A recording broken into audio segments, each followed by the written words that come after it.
Amateurs, pouvons-nous lutter contre les ravages de l'élevage industriel? Comment nous assurer de consommer de la viande saine, produite dans le respect du bien-être animal et de l'environnement? Eh bien, on va en parler ce soir. Pierre Inard, bonsoir. Bonsoir. Vous avez témoigné dans ce documentaire qu'on vient de voir, excellent documentaire d'ailleurs.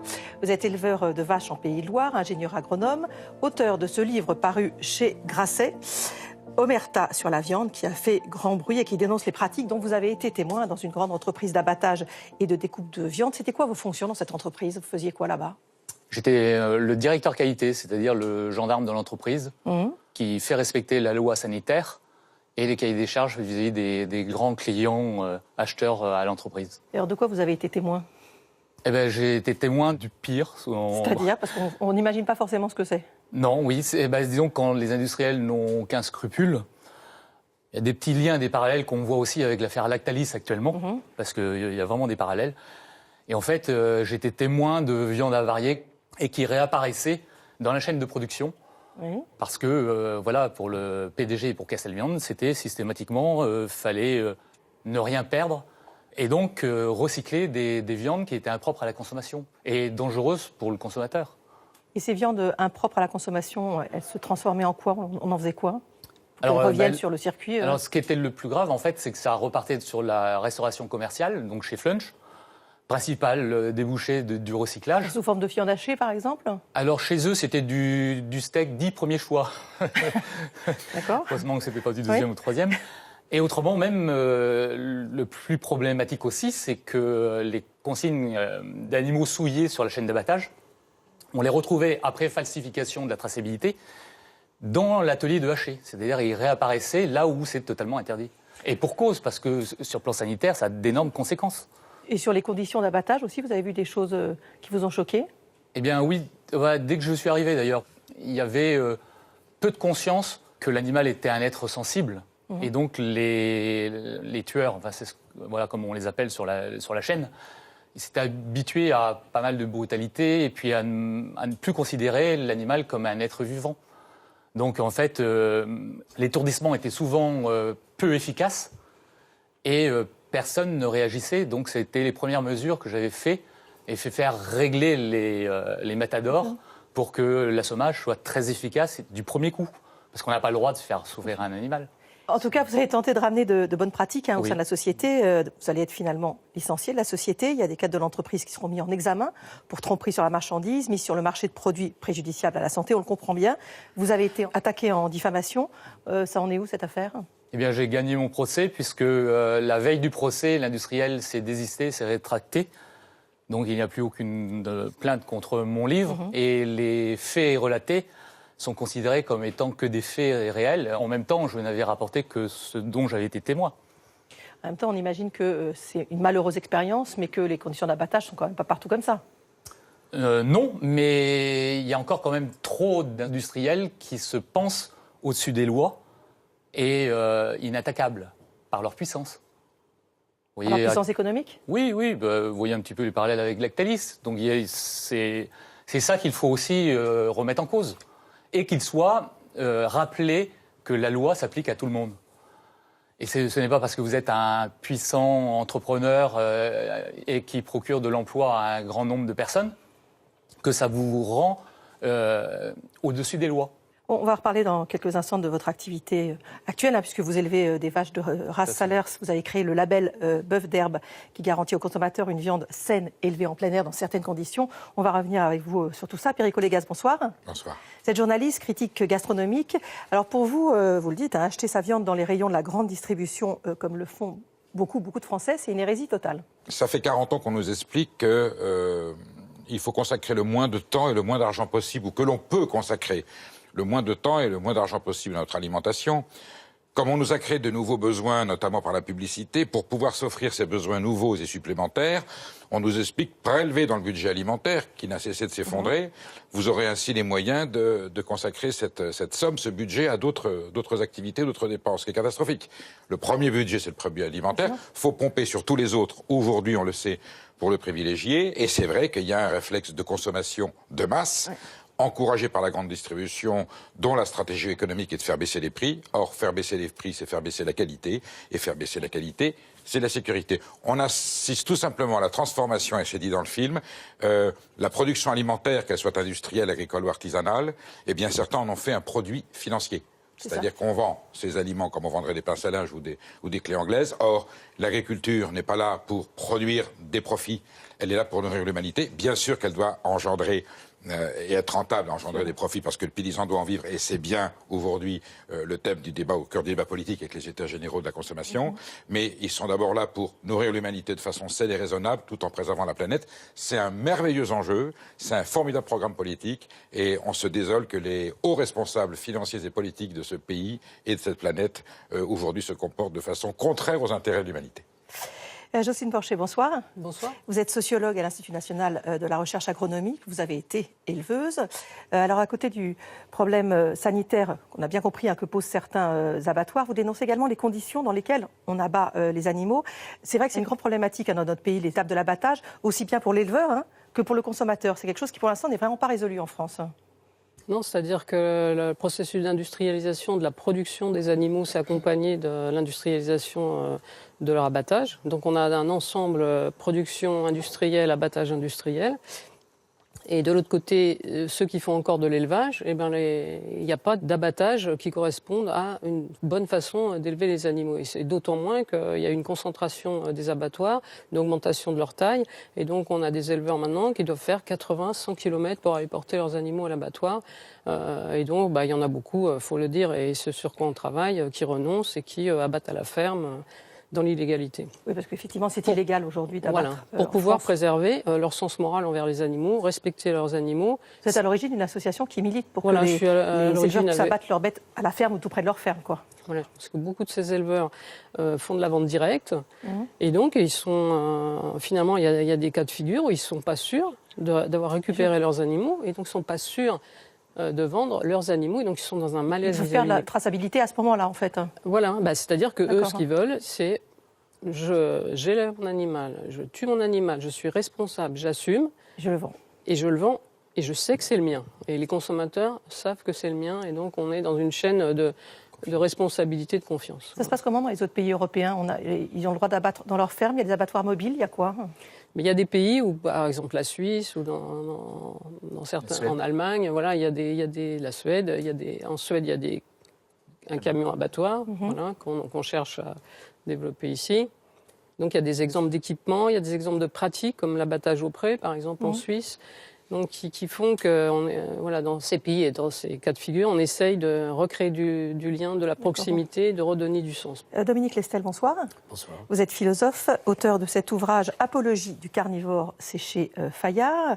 Alors, c'est vrai que cette compassion pour les conditions d'abattage des animaux qu'on a de plus en plus dans notre pays, c'est quelque chose qui choque, qui est assez récent. C'est lié notamment aux vidéos qui avaient été tournées par l'association L214. C'est quoi? Oui. C'est ça qui a un peu déclenché cette polémique en France? On le savait déjà un peu avant, mais ça a permis d'accentuer, de porter l'accent sur ce problème et la difficulté de pouvoir le résoudre de façon convenable. Corinne Pelluchon, bonsoir. Bonsoir. Vous enseignez la philosophie à l'université Paris-Est Marne-la-Vallée. Vous défendez la cause animale.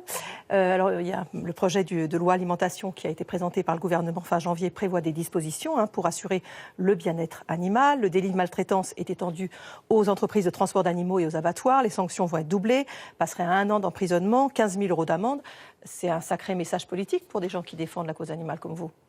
Oui, mais je pense que ce qui est intéressant et qui a été dit ici, mais aussi dans le film, c'est qu'il y a une convergence aujourd'hui entre l'écologie, la lutte contre le réchauffement climatique, la prise au sérieux de la condition animale, quelles que soient les conséquences que chacun en tire, et il y a des différences entre nous ici. La question de la santé, ça a été dit, la résistance aux antibiotiques va entraîner des problèmes de santé publique majeurs, et puis la dignité des personnes qui travaillent. Il faut toujours rappeler qu'en France, il y a des agriculteurs et des éleveurs qui se suicident chaque jour. Donc je pense qu'aujourd'hui, au-delà de nos différences, il faut chercher des accords et des réponses concrètes à ces sujets. Et le politique fait quelques petites mesures, mais je crois que vraiment, par exemple, au niveau des labels, le label bio n'intègre pas la question du bien-être animal, ni de l'abattage. Donc il faudrait au niveau de la traçabilité. On va parler des conditions justement d'élevage dans notre pays avec cet extrait du documentaire.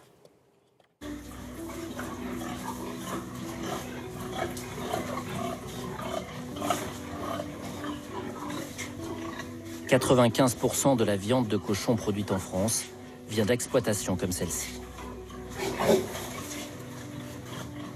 Et elles vont rester combien de temps? 4 semaines. 4 semaines comme ça. Une porcherie, déjà, c'est un lieu fermé, une zone fermée dans laquelle il y a des bâtiments fermés, dans lequel il y a des boxes fermées. Donc c'est un emboîtement de lieux fermés dans lequel, in fine, se trouvent des truies, des cochons. Il n'y a pas de la nature là-dedans. Le but, c'est que les animaux produisent le plus possible, le plus vite possible. Ils sont sur leur case en béton là, ou sur pied-botier, ils ne bougent pas. Ils n'ont rien à faire, ils mangent. Ils mangent, ils mangent, ils mangent, ils grossissent, ils grossissent. Et en 5 mois et demi, ils passent d'1 kilo à plus de 100 kilos. On imagine toujours des cochons en train de gambader à l'extérieur. Et là, c'est quand même assez restreint, quoi. Oui, c'est sûr, oui. Mais aujourd'hui, beaucoup de la production est faite comme ça. Et les animaux sont quand même relativement en forme. Là, on voit qu'ils viennent vers nous, les mecs qui courent, qui s'amusent. Enfin, si dehors, ils seraient forcément beaucoup plus heureux. On va parler tout de suite de production industrielle de cochons, parce que vous avez bien connu ça, Justine Porcher, pendant vos études. Juste un mot, on a entendu parler du temps nécessaire. C'est indispensable, ce temps nécessaire pour les animaux qu'on n'a plus aujourd'hui. Toute qualité, toute œuvre culturelle, toute œuvre artistique est le fruit du temps que l'on passe. Voilà. Surtout quand c'est dépendant de phénomènes naturels, de phénomènes chronologiques. Il faut une maturation, il faut un temps de fermentation, il faut un temps d'élevage, il faut le respect de l'animal, de la vie. Et bien entendu, en tout cas, quand on est gastronome, on sait que les choses qui ont été faites avec du temps, qui ont été élevées avec sagesse et qui ont pris le soin de prendre en compte tous les éléments organoleptiques qu'il y a. Et puis pour un être vivant, le faire doucement, ne pas stresser un animal. Un poulet, c'est un animal très très sensible. Et quand on va visiter des élevages, on marche doucement. Il y en a qui leur mettent de la musique maintenant. Vous voyez à quel point on est soucieux. Voilà. Parce que quand on a entendu qu'une poule pouvait vivre jusqu'à 20 ans et que là, en un mois, on les fait croître, c'est quand même totalement inimaginable, à la fois pour la qualité et pour le respect de l'animal. C'est le symbole de la barbarie dans laquelle nous sommes tombés, dans lequel ce mauvais néolibéralisme est tombé, puisqu'on est dans le productivisme financier, et à savoir que même le paramètre, encore que l'on manipule des matériaux qui ne sont pas vivants, de façon industrielle, ultra rapide, puisqu'il faut un profit rapide. Mais lorsqu'on touche au vivant et que l'on accélère la vie, que l'on mécanise un destin de façon à avoir une rentabilité financière, c'est tragique. Et puis, l'acte final, qui est l'acte du sacrifice. Puisque sacrifice il va y avoir, et c'est tout le débat qui nous sépare des gens qui... Et je sais que c'est une réflexion profonde que nous avons, et omnivore que je suis, les dernières polémiques m'ont alerté, et j'ai changé mon comportement. J'ai changé mon comportement, et jusqu'à un certain seuil, je partage ces valeurs, et moi-même, je vais en disant, nous mangeons trop de viande, et surtout trop de mauvaise viande. Il faut réduire. Mais donc, si on prend le temps de faire les choses, on consomme moins. Et la devise de ce débat, c'est moins mais mieux. Comment moins mais mieux? Eh bien, déjà, en respectant le temps, parce que le temps, il est sacré quelque part, eh bien, ce respect du temps nous apportera la sagesse et le raisonnable. Et nous gagnerons en qualité. Et nous gagnerons en qualité, et en santé, et en bien-être. Donc, je le disais, Justine Porcher, vous avez fait durant vos études un stage dans une porcherie industrielle. C'était comment? C'est vrai que cette découverte en Bretagne de cette porcherie industrielle, ça a été un choc moral et affectif terrible, quoi. Et comment on explique qu'en France, 90% des porcheries soient industrielles, alors que par exemple en Grande-Bretagne, 40% des cochons sont élevés en plein air? C'est parce qu'en France, le processus d'industrialisation, après la guerre, il s'est porté d'abord sur l'aviculture. Pour les cochons, c'est 1970, l'année du plan de rationalisation de la production porcine. Les décideurs, les industriels, ont décidé qu'il n'y aura plus de 3 cochons dans une ferme et partout en France. Ils allaient centraliser tout ça. Qu'avec le cochon, on allait faire des profits. Il y a eu des bugs, et il y avait des maladies. Dans les années 70, j'ai interviewé des gens qui ont été enrôlés dans un système dans les années 70. Ils disaient les animaux mouraient parce qu'ils n'avaient pas... Il y avait des tas de maladies, ils n'avaient pas... Alors petit à petit, la technique, la science vétérinaire se sont engagés là-dedans pour arriver à produire aujourd'hui 31-32 porcelets par truie par an. Et donc... à faire de cet animal, la truie, une productrice de matière porcine. Enfin, la zootechnie du 19e siècle comparait les machines animales à des hauts fourneaux dont on extrayait la matière, le charbon. Et là, la zootechnie, c'est ça, c'est l'extraction de la matière animale du corps des animaux. Oui. Oui, juste. C'est un enjeu économique des années 50-60. Le général de Gaulle dit à Edgar Pisani, ministre de l'Agriculture, l'Allemagne, entre guillemets, va réarmer, c'est-à-dire qu'elle va développer son industriel de façon très agressive. Nous n'avons pas la possibilité de récupérer ce retard. Notre trésor économique, c'est notre agriculture. Faites en sorte qu'elle devienne moderne, productive et qu'elle engendre des richesses. Il ne disait pas ça dans une mauvaise intention. Et Edgar Pisani reconnaît lui-même dans la loi de modernisation de l'économie de 64, on veut faire en sorte que cette agriculture française devienne compétitive et conquiert des parts de marché. Et on transforme les campagnes en usines, les paysans en ouvriers agricoles. Et on arrive à un système qui est un système financier, soutenu, hélas, par le syndicat majoritaire, la FNSEA, qui pensait certainement bien faire en disant aux agriculteurs, on va vous transformer finalement en petits industriels, mais vous aurez du rendement facile avec de la technologie, de la chimie. Au lieu de travailler comme des brutes, vous allez travailler moins, vous produirez plus, et la France sera compétitive. Aujourd'hui, ils se pendent. Donc, il y a quelqu'un à un moment donné qui s'est trompé ou qui a menti. On va parler bonne viande. Oui, allez-y. Oui, je voulais ajouter quand même qu'il n'y aura pas de transition écologique sans transition alimentaire et sans un effort de chacun pour réduire non seulement sa consommation de viande, mais aussi pour la remplacer, pour remplacer les protéines animales par les protéines végétales et donc faire preuve d'imagination. Mais donc, quand vous dites de réduire la consommation de viande, c'est pour des raisons, effectivement, on l'a bien compris, comme on veut manger mieux, il faut manger moins de certaines choses, ou est-ce que c'est plus un problème éthique? Pour moi, c'est un problème fondamental. La question de savoir si on doit conduire à une mort, provoquer un animal qui veut vivre est une question philosophique majeure. Là, elle peut nous diviser ici, c'est peut-être pas le lieu de la poser. Pour moi, ce n'est pas évident. Il se peut que l'humanité, un jour, je l'espère, rejoigne mon point de vue, à savoir que tuer un animal qui veut vivre quand on a, comme disait Plutarque, des céréales et la possibilité de remplacer les protéines animales, c'est problématique. Mais je crois que d'abord, il n'y aura pas on ne décrète pas la fin de la viande. Il faut tout un tas d'évolutions. Et d'abord, pour tout le monde aujourd'hui, il y a eu un rapport de Terra Nova qui a été produit, et ce ne sont pas des véganes qui l'ont fait, qui envisageait que chacun diminue de moitié sa consommation de viande. Évidemment, ça suppose, pour bien se nourrir, à la fois en qualité et aussi en qualité nutritionnelle, qu'on sache remplacer les protéines animales. Mais après tout, nos grands-parents mangeaient beaucoup moins de viande, ils mangeaient peut-être de la meilleure viande. Et puis, il y a tout un tas de choses que chacun, avec sa culture propre, peut renouveler, les légumineuses, etc. Donc, je pense qu'il y a aussi l'idée de bien se nourrir. Et je crois, mais ce sont des questions. La question de l'alimentation, c'est une question profonde parce que ça touche l'intime, le biologique, bien sûr, mais aussi le social, les habitudes. Donc, on ne peut pas claquer des doigts et imposer le végétalisme pour tout le monde, mais on peut au moins inciter. Ça ne marcherait pas. Ça ne prend pas énormément. Le chiffre n'est pas très important. Oui, mais c'est à venir. Je crois qu'il y a des évolutions profondes. La question de la cause animale est une question, je crois, profonde et qui est mondiale. Oui, mais c'est le respect de l'animal, le respect des conditions d'élevage, des conditions d'abattage. On ne sent pas fondamentalement quand même l'idée qu'il faut arrêter de tuer les animaux et de manger de la viande. Je pense qu'il faut laisser chacun s'interroger sur cette question. Ensuite, quand même, il faut, si on veut qu'il y ait une évolution, une transition alimentaire, il faut donner aux personnes les moyens de se nourrir bien, de la cantine à l'Élysée, proposer des plats végétaliens ou végétariens qui soient agréables et que les personnes puissent également faire chez elles. Et ça, je pense que c'est aussi, ça demande un petit effort de l'imagination et un volontarisme. Après, chacun envisagera, et puis on ne peut pas savoir de quoi demain sera fait. Je crois qu'à l'échelle de 7,5 milliards d'individus, il est clair qu'il faut quand même réduire sa consommation de produits animaliers. Je vais revenir à vous, puisque vous élevez dans des conditions très particulières vos bêtes. Votre réaction à tous les deux sur est-ce qu'il faut arrêter de tuer les animaux, de manger de la viande? Je suis tout à fait d'accord avec ce qui vient d'être dit, c'est-à-dire que au-delà des oppositions qui peuvent nous séparer, il y a quand même un problème majeur qui nous réunit, qui est celui de l'élevage industriel, qui est inacceptable aussi bien pour des véganes que pour des carnivores éthiques comme moi. Et je pense que là, il y a aussi à inventer des façons de travailler ensemble, des façons de pouvoir agir ensemble et d'inventer effectivement des choses ensemble. Et l'idée, par exemple, d'une journée végane dans les cantines me semble une excellente idée. Je précise que je ne suis pas carnivore mais omnivore, même si dans l'omnivorité il y a la carnivore. Je consomme consomme, voilà. Oui.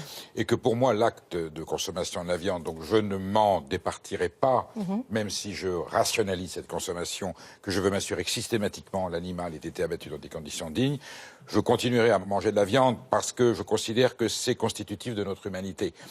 Si la société humaine s'est créée, c'est d'abord parce que nous étions des cueilleurs et des chasseurs, que pour chasser, il fallait qu'il y ait un comportement agraire de solidarité, et que c'est peut-être le fait de chasser qui a créé la civilisation. Et l'élevage tel qu'il est celui qui a façonné, qui a formé nos campagnes, nos paysages et notre agriculture. C'est notre civilisation. Maintenant, je veux y introduire énormément de morale, énormément d'éthique, et lorsque je déguste mon animal, que ce soit ma volaille ou mon veau, et je vous vois bien les images, et j'ai vu des petits voiles à l'abattoir, je suis dans un acte quasiment religieux. C'est un sacrifice. J'honore le produit. Je respecte la vie de l'animal, et je veux, en termes culinaires, qu'il ait été respecté, qu'il ne soit pas mort pour rien, et lui rendre honneur quand il est au milieu de la table, quand ce plat est là. Je rends hommage au sacrifice que l'animal a fait pour que je puisse me nourrir avec des paramètres culturels qui est la consommation de la viande, bien entendu. Alors clairement, il a été... Oui, je vais y arriver, vous inquiétez pas, vous allez parler. Je voudrais juste ajouter, parce qu'on parle de viande, en fait, la relation à l'animal, cette relation à l'animal d'élevage, c'est pas que la viande. Il y a le lait, non mais c'est parce qu'on on parle de la viande, mais... La viande, c'est pas le problème. Enfin, pour moi, le problème, c'est la relation à l'animal. Mais au-delà, quand on consomme des œufs, quand on consomme du fromage, quand on consomme du lait, derrière, il y a la mort de l'animal. Donc, moi, je pense qu'il vaudrait mieux parler de produits animaux.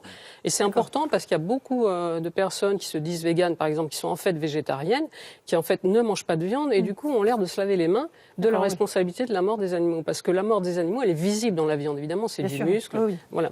On ne voit pas la mort de la viande dans un œuf, mais elle y est. Présente dans le lait. Et donc, il faut ça aller jusqu'au bout. Les véganes, en général, ne portent même pas de cuir. Je vais passer la parole à Pierre Martin, qui est très patient, parce qu'on va parler de bonne viande, a priori quand même d'animaux très respectés, puisque vous les respectez. Vous élevez vos vaches en plein air, vous avez créé le label Bœuf d'herbe. C'est quoi concrètement et comment ça marche ? Justement, c'est en voyant les aberrations que je me disais c'est juste pas possible. Je suis moi agronome, mais né sur une ferme en bio de famille de pionniers, mais qui élevaient déjà leurs animaux à l'herbe. Et donc en fait, moi c'est quelque chose qui s'est imposé à moi en disant que c'est quand même incroyable que la vache qui est un herbivore, aujourd'hui on l'ait transformée en un cochon. C'est-à-dire que elle est destinée à consommer de l'herbe, et on fait tout pour la priver de l'herbe et pour la doper de céréales, de maïs en silage et de tourteaux de soja, alors que physiologiquement, c'est un herbivore. Donc il faut la ramener, si on la respecte, et si on veut respecter justement les animaux et aussi notre propre santé, dans ce pourquoi elle a été créée. Donc c'est de la ramener comme un herbivore et de la respecter comme herbivore. Donc chez moi... Ce label garantit ça. Voilà. Et dans notre filière, le bœuf d'herbe, les animaux sont élevés exclusivement à l'herbe et engraissés à l'herbe. Doucement, lentement. Alors voilà, on revient sur la notion de temps, parce que ça nécessite donc un temps. On se donne le temps. Un engraissement d'une vache à l'herbe, ça va être de 5 à 7 mois. Quand dopé aux céréales et avec du maïs en silage, ça va être 3 mois. Donc vous voyez, il y a ce phénomène de temps. Par contre, le produit, in fine, le résultat est complètement différent. Des animaux qui ont mangé exclusivement de l'herbe, eh bien, ils auront 3 fois plus d'acides gras polyinsaturés, type oméga 3, que des vaches qui ont été engraissées à l'ensilage de maïs et aux céréales. Et pour l'environnement, ça change aussi quelque chose ? Eh bien, complètement, parce qu'il faut savoir que sur la planète Terre, pour lutter contre le réchauffement climatique, vous avez 2 sources qui sont vraiment des puits à carbone, ce sont les océans et ce sont les prairies naturelles. Donc c'est des puits à carbone. Donc moi, sur ma ferme, eh bien, je stocke plus de carbone que je n'en produis. Donc je suis sur un système qui est propre. Vous utilisez quand même beaucoup de tracteurs, de choses comme ça ? Peu, puisque finalement, j'utilise l'intelligence de l'animal. Après, je n'achète aucun engrais chimique. D'accord. Ni je n'utilise aucun pesticide. Donc ce qui fait que en contribution au carbone, en équivalent pétrole pour faire tous ces intrants chimiques-là, j'en utilise aucun. Par contre, j'utilise l'intelligence de la nature, c'est-à-dire je ne travaille pas contre la nature, mais avec la nature. Ouais. Et j'utilise donc des prairies multi-espèces avec beaucoup de légumineuses qui, elles, viennent fixer l'azote de l'air. Parce que dans l'air qu'on respire, il y a 4/5 d'azote. Donc, elle le fixe naturellement dans le sol sur les nodosités du trèfle, qu'il apporte à ma prairie. Et donc, j'ai des prairies qui sont productives, sans aucun engrais chimique. Oui. L'élevage a limité les famines. Autrefois, les animaux étaient laissés en ce qu'on appelle en veine pâture.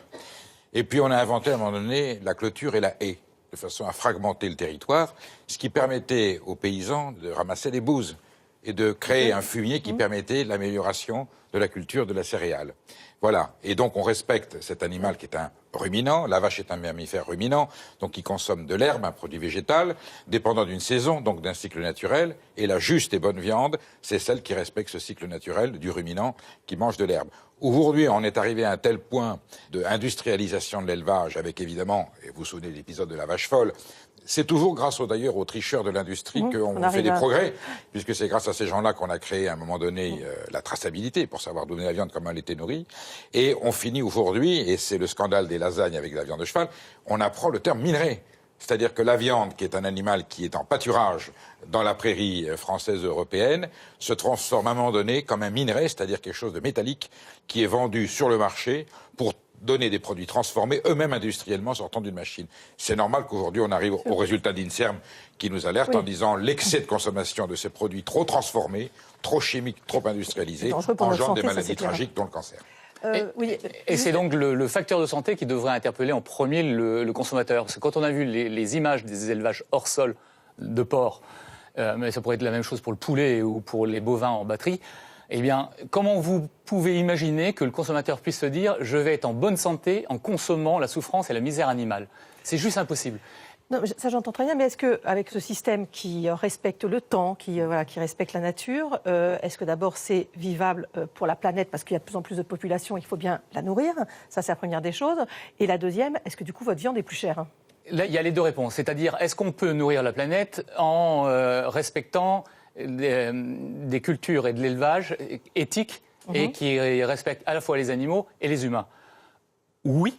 Complètement, oui, dès lors où on replace l'animal à sa place, c'est-à-dire la vache comme un herbivore, et qu'on réduit la proportion des viandes industrielles. Pourquoi ? Parce qu'on fait un gaspillage énergétique sans précédent, et ça, on affame le monde entier par l'élevage industriel. Pourquoi ? Parce qu'il vous faut 7 à 10 calories végétales pour faire une calorie animale dans le système intensif actuel. C'est-à-dire qu'on donne des céréales qui peuvent être consommées par un humain. À un cochon, c'est une aberration. Ou à une vache, c'est une aberration. Donc, il faut finalement ne plus destiner les céréales aux animaux. Bien sûr. Restreindre la part des animaux élevés aux surfaces en herbe. On a parlé justement de la réforme de la PAC où ils ne veulent plus aider les surfaces défavorisées comme l'Occitanie, c'est-à-dire les zones naturelles défavorisées où il y a des contraintes climatiques ou des sols pas riches. Donc, ils veulent ne plus les aider.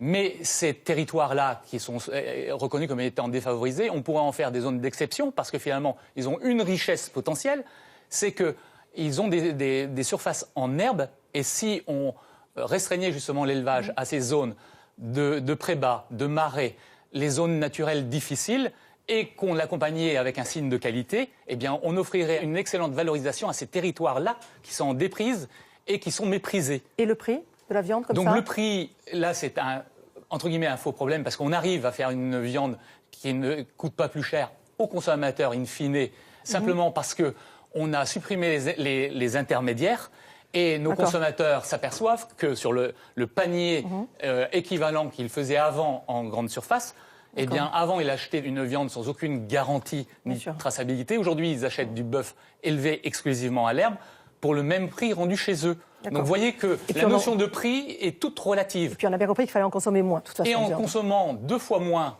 même moi qui suis éleveur et agronome, à la maison, on consomme de la viande 2 fois par semaine. Donc ça restreint votre budget attribué à la viande, donc vous avez les moyens de consommer une viande de meilleure qualité. Oui. Juste pour rappeler qu'il y a une enquête de la FAO qui signale que si on remettait en culture 40% des terres de la planète en friche, on pourrait nourrir l'humanité de façon totalement naturelle. Ça créerait de la main-d'œuvre, ça créerait des emplois, et ça créerait de la... J'allais dire, on remettrait de la vie dans la ruralité. Et ça peut être un programme politique formidable, qui résoudrait bien des enjeux économiques. Oui, sur la question du coût de la viande, le débat est totalement pipé. En ce sens que le kilo de viande industrielle coûte infiniment plus cher que celui qui est vendu dans les supermarchés.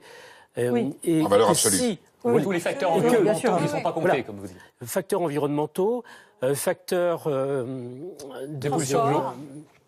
facteurs médicaux, facteurs politiques en termes de tension aussi par rapport à ce type d'élevage. Et si on arrivait à donner le coût exact de cette viande industrielle, en fait, elle ne serait pas du tout bon marché. Par rapport à la viande bio, elle serait très, très coûteuse.